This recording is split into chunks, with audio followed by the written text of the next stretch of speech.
Welcome to the 186th episode of News Dump, where we run through the hottest topics in the Lewis County news scene and discuss. I'm local man Aaron VanTuyl, joined as always by Chronicle Executive Editor-in-Chief Eric Schwartz. We have no further guests this evening. Just us, It's been abandoned. Cody's out doing his real job. Yeah. Taking photos. We did not even attempt to line up another guest because we were excited for the triumphant return of Cody after his hot takes last week about Derek Sanders and Prostitution. Carpool lanes.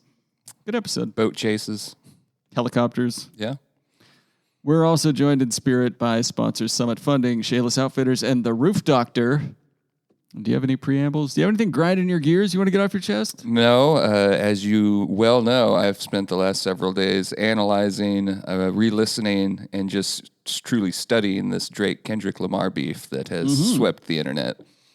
You've got takes. You're a big. As a Drake fan, how do you feel about the pressure on your boy? I'll stop you right there. It's Team K-Dot all the way. I'm a bit of a beef historian, and it's just a very exciting time to be alive.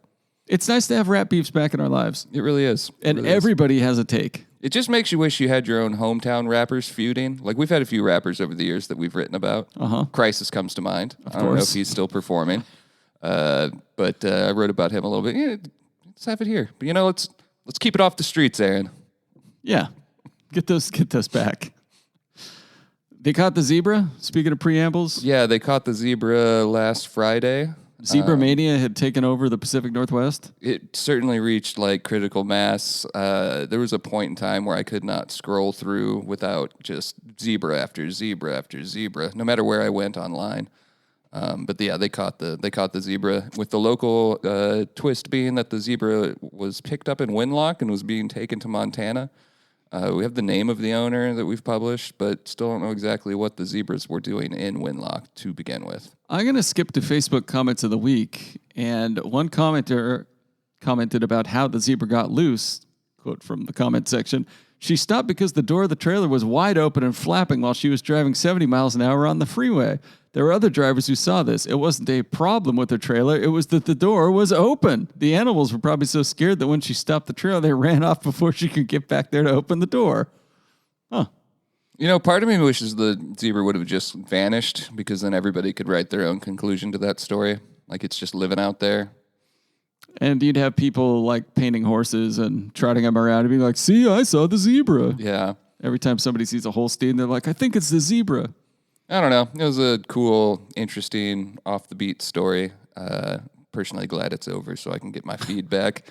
And as you saw yesterday, I did contribute the Riverside Golf Club raccoon that Ridley took a bunch of photos of. I love the raccoon. And as the comments will show later, you've mentioned that this raccoon was quite divisive for our community. Some people do not love raccoons. Yeah, it's real hit or miss. They are cute, but also just vicious, apparently. We'll get to that. News items. First up, it is filing week. I have one listed on here. Anything else you want to mention before I get to that one? No, we'll have another update on that a little bit later this evening on cronline.com. I have to go. I haven't checked in a couple hours, so I haven't seen if there's been any big new splashes in the candidate pool. But, yeah, you've got exactly one of the races on here. Well, that's the only headline I saw when I was updating Listeners my notes will never yesterday. know which race this is and what are we going to discuss and all the things that we're going to come up. I don't have any hot takes on it, really. Till this fresh soil. Lewis County Commissioner Sean Swope has drawn not one, but two challengers in the District 3? District 1. Yeah, that's the Centralia area district and surrounding areas. Peter Lamont has filed to represent District 1 as a Republican, while warehouse worker Damian Bean has filed as a Democrat. That's and an interesting Swope race. also filed for re-election. Peter Lamont is the one of three elected port commissioners in the Port of Centralia.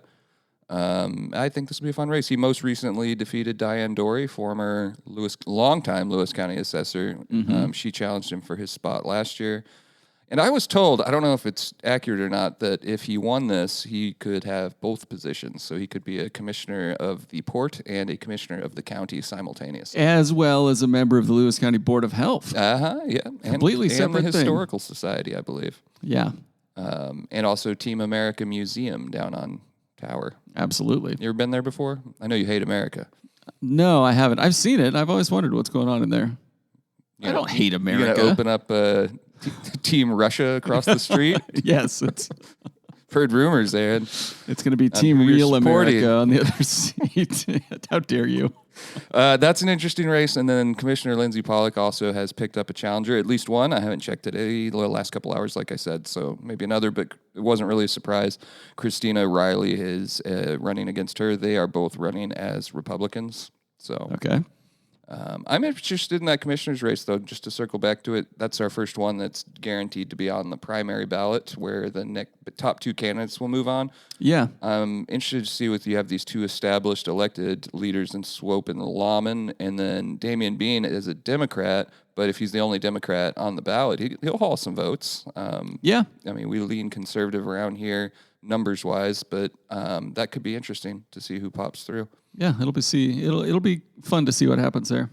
And then otherwise, there's not any like big, huge surprises. I saw there was an opponent that came forward for a Barno seat, and Barno also filed along with Braun and Orcutt in the 20th district. All the 19th district guys, including your favorite, Mr. Ha ha ha ha ha, period, Jim Walsh, as you would like to call him. They all ran. Mr. Barno picked up a opponent who identifies as a, quote, cultural Republican, which I don't know what that means, Who but said I that? want to learn more. Barno's opponent, Melvin Apana, I'm sorry if I don't say the name correctly. I'm sure we'll figure out the pronunciation. But yes, he identifies as a cultural Republican. Does that mean at some point he's going to call Peter too woke? I don't know. I don't know what cultural I don't Republican either. means. Well, at least we've got your boy from the windows to the Walsh out there. What if he's just for the culture, like K-Dot? Does that make a part of the Drake in this situation? I harsh. guess, but no, I don't know. That is harsh. I take that back immediately. But yeah, we should. We haven't even dipped our toe into the Thurston County races yet. I know there's some races there as well. I saw Wayne is trying to get the voters hornier for Fournier again. He's running it back. You finally got that. You wanted that to be a headline at one point. It's a great headline.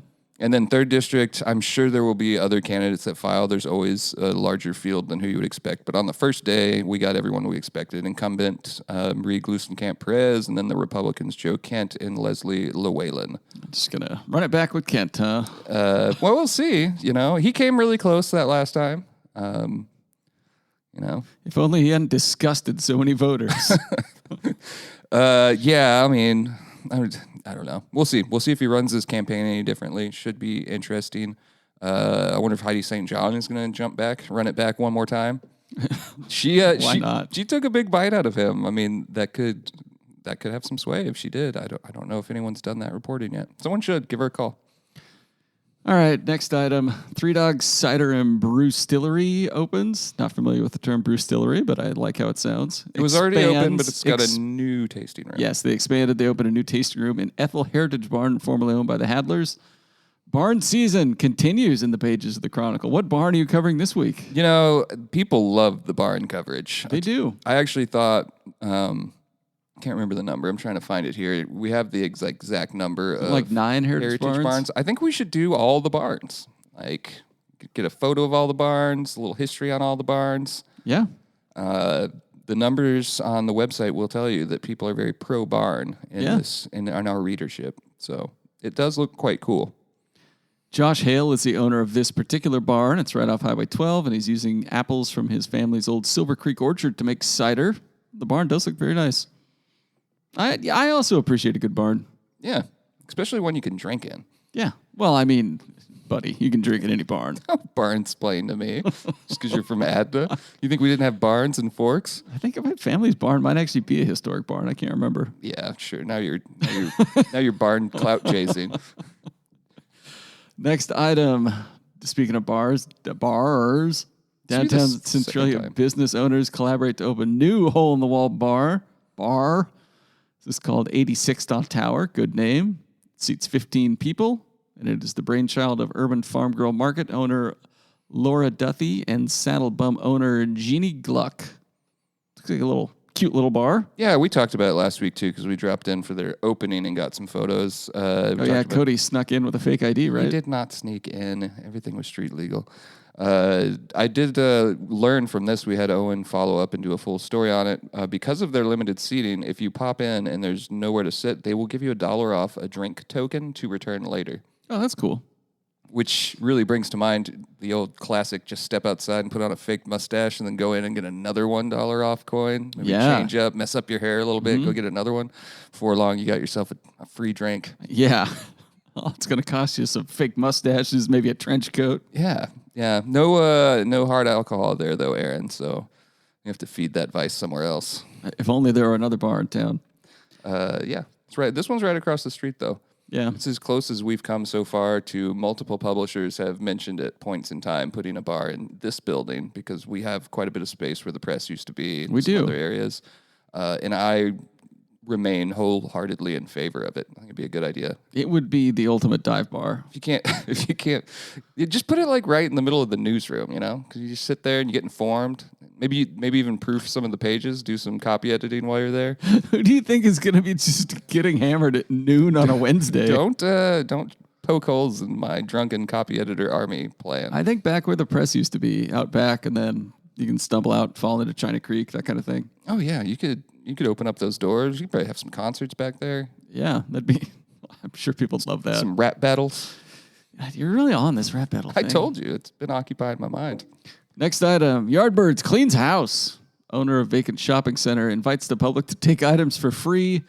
The old mall spewed forth its leftover wares for the pickers and freeloaders to retrieve at their leisure.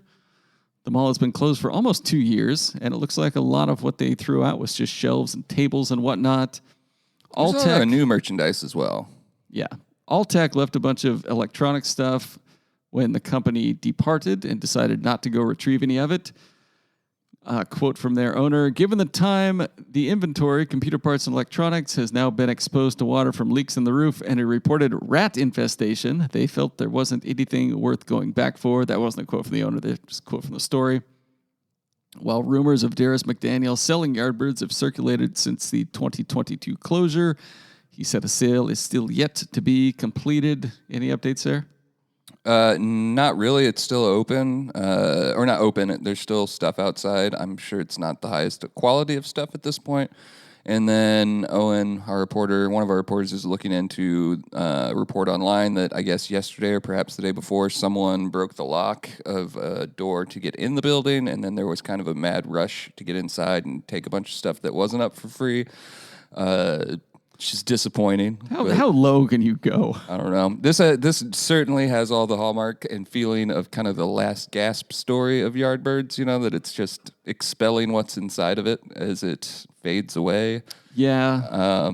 I imagine it will sell at some point. I've heard those same, Owen mentioned rumors, and I've heard rumors. I've heard lots of them. So many that, you know, most of them have to just by virtue of existing be false rumors just because they can't all be true.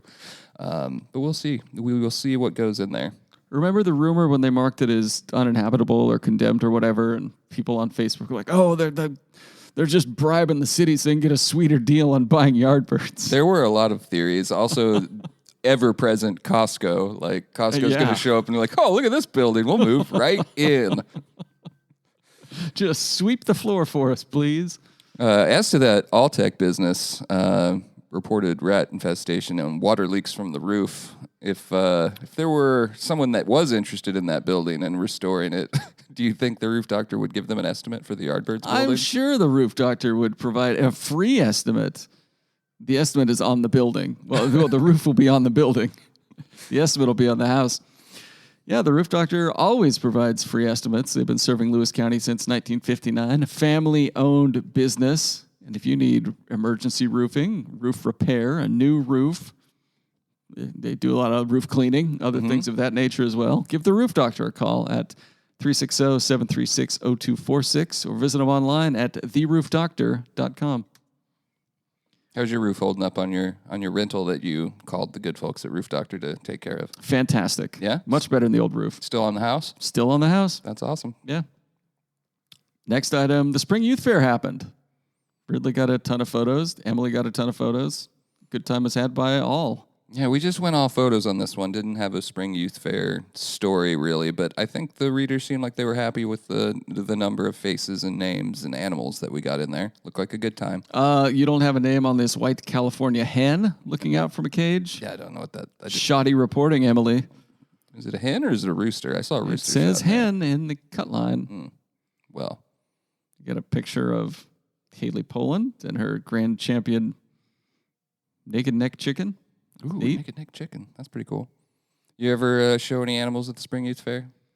I know we've been over this. Did. You did some sewing, if I recall. I did some sewing. I showed a cow or two in my younger days, and everybody just kind of decided, that it wasn't for me. My brother was quite successful at it. I was not so much. Just bringing out some just emaciated bovine, just barely fed, diseased. Cows dragging me around. Yeah. I didn't do well. I wasn't built for that kind of life. Vegetarian? Yeah. Yes. Next item.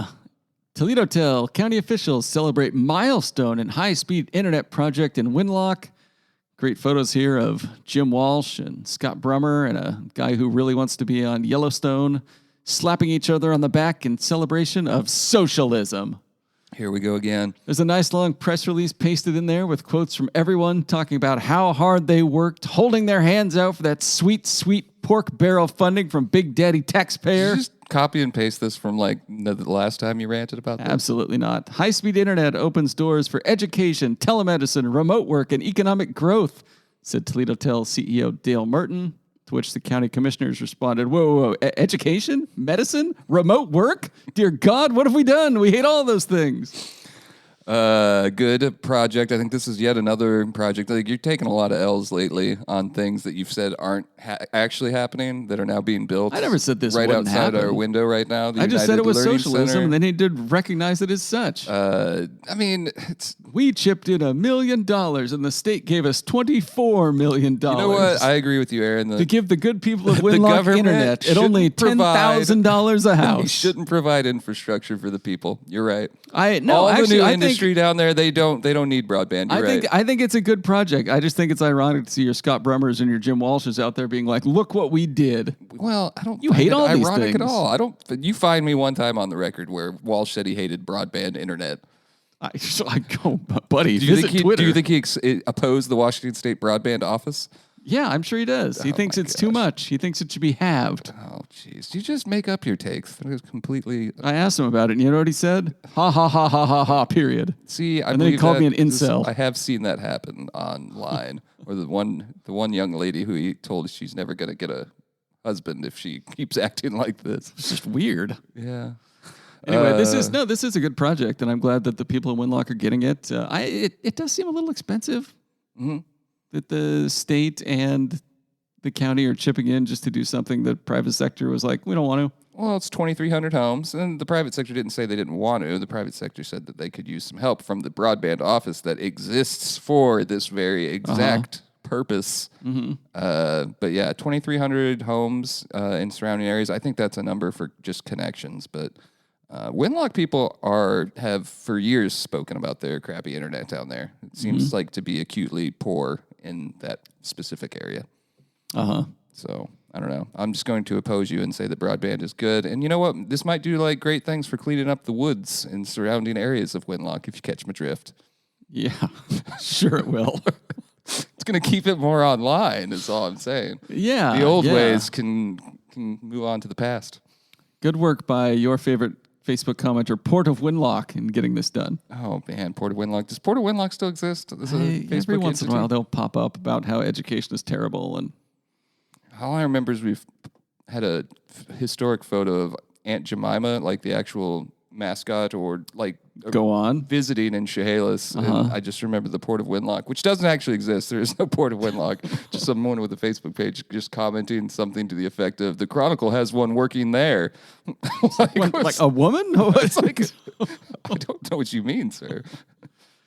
Well, that's disturbing. But anyway, yeah, that is a good project. Good for Winlock getting that done. I did a good job of, we had just a photo spread for this, and then the county put out probably the biggest news release, longest news release I've seen. I only noticed the first page of it, so I added that online, and left in the entire 4/5 of it off, but it's all on there now if you want to read the county's take on this project. Yeah, a lot of patting themselves on the back for this one. I mean, I don't think they all needed to be there for the first connection. This was like a patting each other on the back event. It certainly was, yeah. That was good. And then next news item, Shayla School District selects Regina Carr as their next WF West High School principal. She's worked in the educational field for 34 years. Bachelor's from University of San Francisco, teaching credentials from National University, and admin program certificate from UW. She was most recently an administrator and coordinator for Garfield High School, which is part of Seattle Public Schools. She's taking over for Bob Walters, a 1980 Chehalis grad who's retiring after 37 years total, 24 with Chehalis and 14 of those as principal. She sounds qualified, and I'm sure she'll be great. Naturally, the Facebook commenters, none of whom have children in the district, hate the hire. Well, she worked at Seattle, you see. And they were like, San Francisco, too woke. That would have been damn near 40 years ago. I was a little disappointed by that knee-jerk reaction without, knowing anything about her other than that she had once resided and taught in Seattle seemed to be the biggest sin. Can you imagine if Joe Montana was hired as a football coach and you're like, he worked in San Francisco, sounds too woke for me. Yeah, maybe. I don't know. Sure. That's all. I'm sure she'll be great. I don't actually have the comments. I couldn't get back to the post and realized it was probably better for everybody if I didn't. Any other items I haven't hit? I mean, you missed a lot, but we'll just round them up in the weekly end of the pod extravaganza. All right. We'll be right back. Hi, this is Jeff and Julie from Fairway Lanes. Jeff and I met JSIC of Summit Funding at our bowling center, so when we fell in love with this community and it was time to relocate, we knew we would be calling Summit Funding. They understand that everyone has a unique situation when buying a home. He had already helped 2 of our employees get into their own homes. The Summit Funding team exceeded our expectations. It was a seamless experience with great communication from his whole team. Thank you to Summit Funding for making our buying experience special and memorable. Okay, we're back. It's time for segments, and up first, Tales from the Takes page. We've got Brian Mitke asking you specifically, want to buy a cemetery? The county took possession of Mountain View Cemetery, the one just past Safeway, a year or so ago, and bids were due by Friday to potentially purchase it. Volunteers have been working hard on it, but it needs consistent upkeep, and the on-site buildings are in rough shape. Mickey did some interesting research on this. He talked to the Department of Licensing. Most people are cremated these days, and to make money, you could put in a mausoleum or host Halloween movie nights and whatnot. But there was some good info in there. Yeah, usual good Brian Mitke. It was Brian Mitke on a Thursday, too, which is special. Ooh. It's kind of like when NFL started piloting Thursday night football. This is Thursday night Mitke. Usually he's a Saturday feature. When do we get Mitke After Dark? I don't think you can handle Mitke After Dark, sir. But no, yeah, that was a good one. I don't know how pleased families of relatives would be with Halloween movie nights in the cemetery. But maybe there's an area over there. I've only walked through that cemetery once, and it was when I was returning to my apartment on Borst Avenue after a night of revelry whilst in college, and it was quite spooky. It sounds like a hell of a walk. Well, it would have been if I did not cut through the cemetery. Good for you. So I shaved a lot of time off there. But no, I don't think I would want to buy it. It's relatively cheap, too, isn't it? Didn't he have a... Bid started 2,000 or something? Are you responsible then, though, for the back taxes on it? I don't think you're responsible for back taxes, but you're responsible for a certain amount of upkeep, maybe. I see. I'm sure this is in the story we're referencing. That would make you a sexton. You would be a cemetery sexton. Yeah. Yeah. It's a dying profession. Go ahead. Get your little giggles off. You see it? Dying profession? Uh-huh. You got that? Yeah, I got that. I got there on accident. And we've got a letter to the editor. Lawsuit brings to mind valid concerns over PUD smart meters. This letter writer asks, what if the smart grid gets hacked? Yeah, he was concerned about AI and the potential for them to, I don't know, hack into your power. Turn the power off. Turn the power off.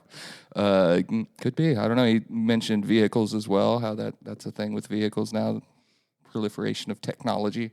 Is that why you keep it analog? I'm not going to have to worry about it with my stick shift Jetta out there. With your stick shift Jetta out there with the CD player, do you have to burn CDs with the latest rap battle material on it? I haven't burned CDs in many years, but I do still purchase CDs from time to time. I'll probably buy K-Dot's new album when it comes out. Did you know he's going to have one? Running into what's the record store? Like running into Sam Goody and being like, I need the latest Kendrick. And they're like, sir, it hasn't. It just dropped yesterday. We don't have it on compact disc. Yeah. What a life. Yeah, I miss burning CDs. Yeah, so do I. Any other Tales from the Takes page stuff you want to get to? Julie McDonald had a column about NPR coming to town, which was pretty interesting. A big, long read, but she also did a really good job of explaining where all that TransAlta transition money has gone over the last long while.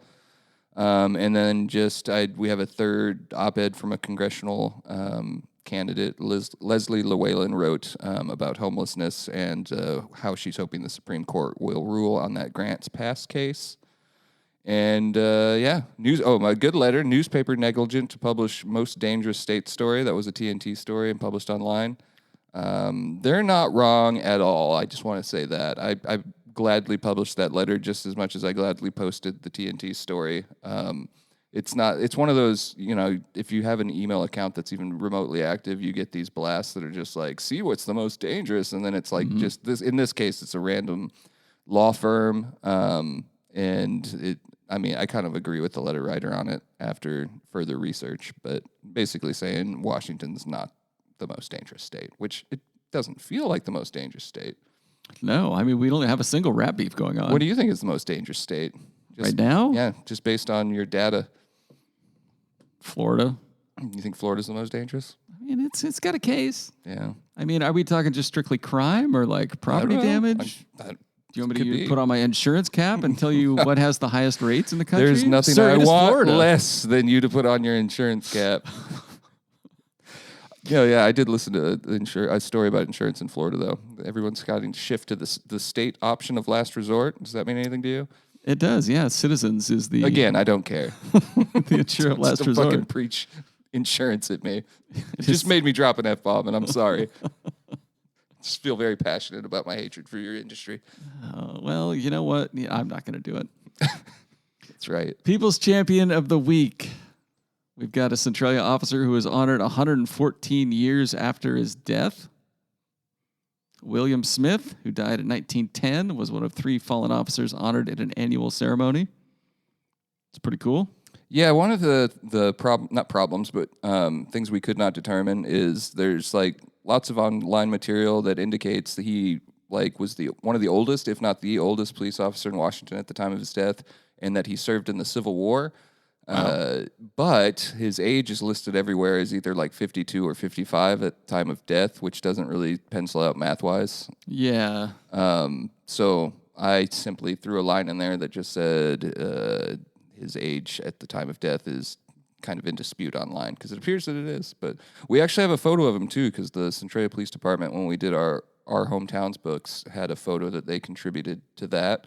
And he's in a group of I know you've seen the photo, I'm sure you have, of just 5 officers pictured in the early 1900s. I think I've seen that. So that's kind of the thing that surprised me the most. We almost never have photos of people, local people during that time if we need them.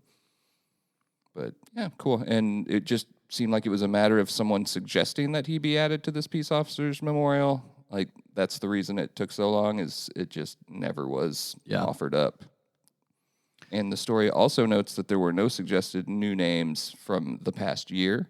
There will be next year, I assume, just with the death of that trooper, and that's the only one that's coming to mind right now. But yeah good story and good photos from Ridley and Emily. Do you have a People's Champion nominee, or shall we go with that?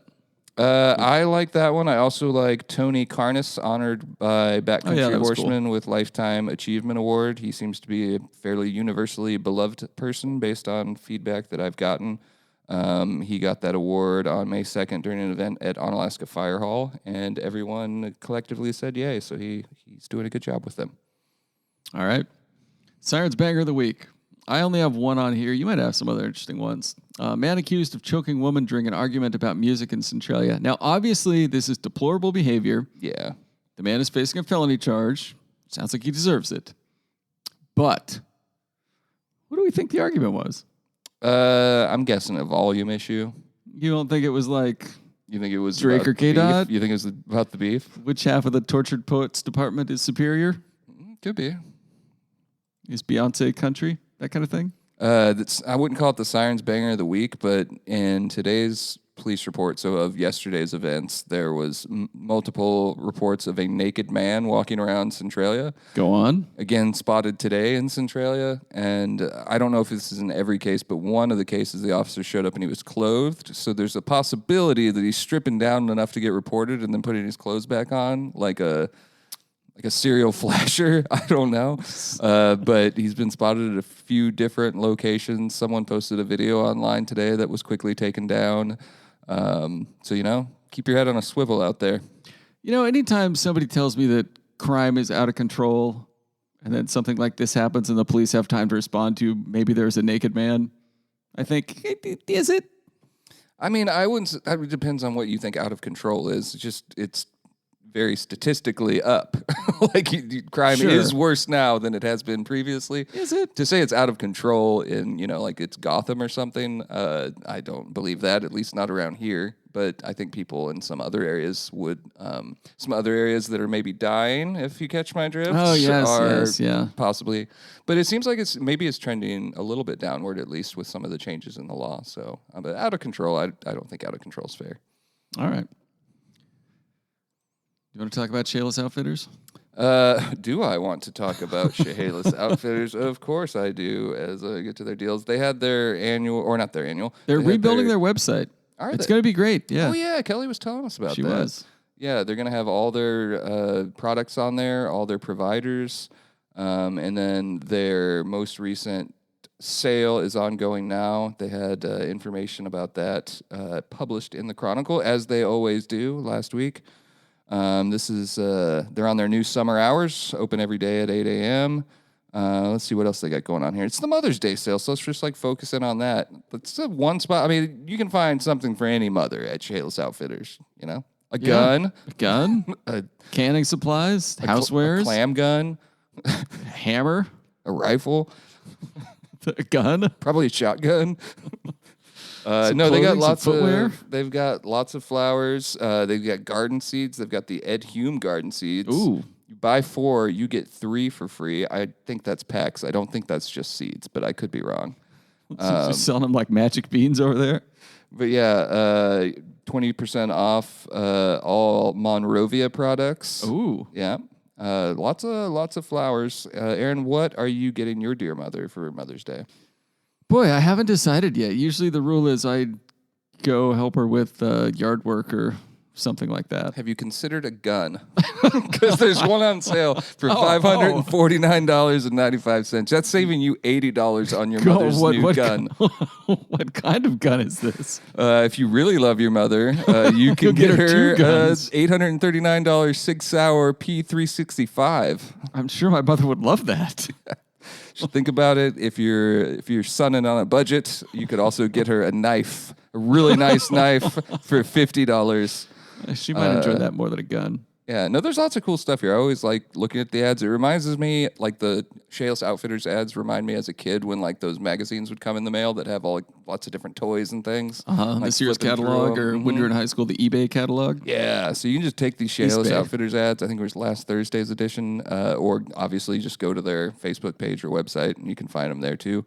And just, start circling things. Yeah, visit cnboutfitters.com or you can call them if you need to at... Well, the number was right here. Oh, there it is, 748-3337.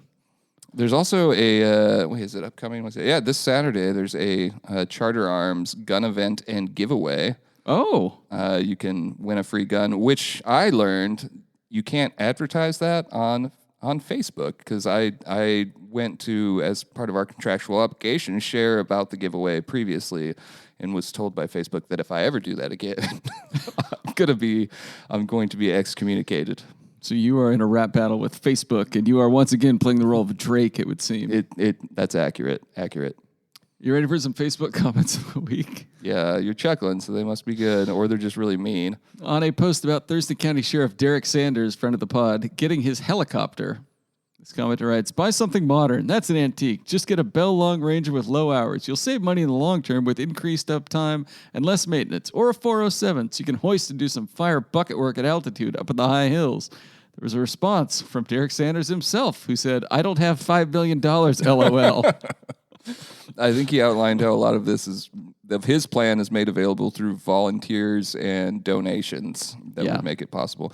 Also, do you think this commenter knows that our DNR force of helicopters are all hand-me-downs from the Vietnam War? I didn't know that. I would assume maybe he does. They seem to do a pretty good job. Yeah. On an Adna baseball story, this commenter said, "I suppose most of you know that a lot of online stories use, quote, file photographs to catch your eye, so you check out the story. Did anyone notice they used a basketball clip for the baseball story?" That was actually just a picture of the Adna gym. There's a painting of a pirate up there with a bunch of sports gear, painted by former Adna art teacher Nick Pierce. But keep whining, blowhard. We have experimented, and there's absolutely no way for us to win on this one. So we have tried using like just logos, and people complained that we're not there. We cover 18 different school districts, so it's really hard to get a photo from every single place. I thought that the best way to do it would be, like if we'll use Adna as an example. If a player had a really good game, just pull a photo of that player from a previous game. Yeah. And then be sure to note in the cut line that it's a file photo. And I did it one time. We did it one time, and I'd say 50% of the comments were, "This isn't that game. They were wearing visitors' uniforms." I know. It's like, oh, come on. Can't win. We're just trying to get you the information. I just going to start doing it with no photos at all. It's just a void, just like an empty image symbol. Yeah, here's 4 quick graphs on what happened in a game you weren't at. You're welcome. On WF West, hiring a new principal. This commenter says, "Chehalis schools have steadily been going downhill." That might be the coldest take that I have seen in weeks. Yeah, notably terrible Chehalis schools. What are you Known talking for about? their poor schools. I think the Shale School District is pretty widely known as one of the best schools. I think they're doing quite well, yeah. On Ridley's raccoon photos from the golf course, these were great. Ridley shot some kind of girls' golf tournament or something over at It was Riverside. Chehalis winning the league title. Okay. And while she was there shooting photos, a raccoon ran out on the course and caused a ruckus. It just ran by. I mean, it looked like it was just kind of calmly meandering around the golf course, yeah. This commenter says, "Shoot it. In 1 month, my koi, after 27 years, are now dead. I'd take a baseball bat after them if I ever see them on my property." Yeah, lady, whip out your sidearm and unload the clip at a wild animal in the middle of a children's golf tournament. Completely reasonable behavior. It would have made for better news, at least. I'm not going to say any names here, but I did see a video once of a well-known local man shooting a raccoon out of a tree. I don't recall that. That's that. a tease for you. Yeah. I mean, raccoons have been both friend and foe to me in the past. I remember camping at Lake Ozette up on the Olympic Peninsula. It's really, really remote. And someone warned me about the raccoons, and I was like, I'm not worried about no raccoons. And just like literally, it was like a horror movie. You're sitting around the fire, and there's just eyes all in. Anytime you turn your back on an area, they're like running out and trying to grab your stuff. Like, I did not sleep well that night, but I didn't face any raccoon violence. This commenter says, "Yeah, shoot them. They kill cats. I've lost too many cats to raccoons. We've killed 4 this year so far." Buddy, it just kind of sounds like you're feeding your cats to coyotes or something. Yeah. And then somebody just writes, "Unacceptable." This was in response to the "shoot it" comment. And this commenter was named Hoss Johnson. And if someone named Hoss Johnson is lecturing you on gun use, maybe it's time to rethink your position. That's a strong name. Yeah. I mean, especially in the sphere of gun discussions. I would think so. Anyway, that's all the comments I've got. What's in the next edition or today's edition? Whichever one you want to talk about. We'll just talk about what's on cronline.com. The Centralia Police Department's putting out a new appeal for information on the disappearance of Robert Gerard, which was 4 years ago, and it's in our neck of the woods, too, up in North Centralia. Yeah, I had firefighter volunteers, and I think police officers stopped by and asked if I'd seen anything or anything out in the field. I had not. It's a strange case as far. All missing persons cases are inherently strange, I feel like, when you don't have any answers to where someone went. This was in July 2020, and I feel like it got kind of lost in coverage from like very early pandemic type stuff. Like it was covered, but as far as a person vanishing in midday, it didn't get the attention regionally that I thought maybe it deserves. But he's 93, World War II veteran, climbed his backyard fence and left his residence on Seward Avenue. was last seen being dropped off, it sounded like over by Reliable Enterprises, by a neighbor had given a ride, and then just was never seen again. So Weird. And they were, like you said, they canvassed for that one. They looked hard for him. They were searching from the air. They were searching everywhere, and it's like mobility is a factor. He couldn't have gotten that far, right? Unless he had a car ride. I know at one point they were saying there's a possibility he might have gotten a ride on 507 out that way towards Yelm, but really, who knows? We're going to have a full story on this from Mitchell Rowland. He doesn't like to be called Mitch. Really? On a new police patch that was unveiled for the Toledo Police Department in solidarity with missing and murdered Indigenous persons. Cool. I know the police chief down there is Native American and kind of pushed this, but the city council was behind it, and they're kind of hoping to expand on it. But it looked like a really cool event. We ended up just running some photos and just brief description, but Mitchell's working on a full-fledged story. Let's see what else we got here. Centralia Farmers Market moving over to Centralia College. What do you think about that move? I heard about that. Sounds great. People were excited. You do have more of like a captive audience there. That's not captive, but I mean, if I'm a Centralia College student, I'm going to roll through there, especially if you got food. Sure. If you have food, I'm going to go. There's a lot of faculty over there that, want some vegetables or whatever. The Chehalis Community Farmers Market had a market preview today, and then they're going to test out once a month this year. They're going to have one Saturday market a month. They normally are on Tuesdays over on Boysford Street, so that should be interesting. I really enjoyed, and normally, I mean, it's not that it's not enjoyable, but we had a former Seattle Seahawk running back, 3-time Pro Bowler, visit Kuiper's Cards in Centralia. Do you know anything about Chris Warren? I do not. I didn't even recognize the name. He held the franchise rushing record until Sean Alexander came along during that great Seahawks run. And he seems to believe that he should be in the Ring of Honor. But I like that Owen went there, and usually we just get some pictures of these things, but Owen went there with actual questions as a child of the 90s football era, so he was able to talk to him about tackling Reggie White and injuring himself after Reggie White picked him off. He had some good stories about Junior Seau. And then he asked him what was the worst place to play, and I already knew what the answer was going to be before I read it. He says the worst fans, the worst fields, the worst hotels, the worst food. Philly was bad. He's like, I'm from DC though, so I don't have too much to say about that city anyway. That's pretty good. But he was all on board with all of the recent rule changes for the NFL, even what's the newest one, the hip hug tackle, hip drop tackling, hip drop tackle, something like that. There's a lot of stuff on here. I won't spend much more time. Just go to cronline.com and check it out. And then for the next edition, the Rob Fuller Scholarship Luncheon was today. So we'll have great coverage on a bunch of the top students at WF West and Centralia. I think that's one of the top 10 favorite local events. It's just easy. One of the ones you just have to cover. One year I missed it, so that happened.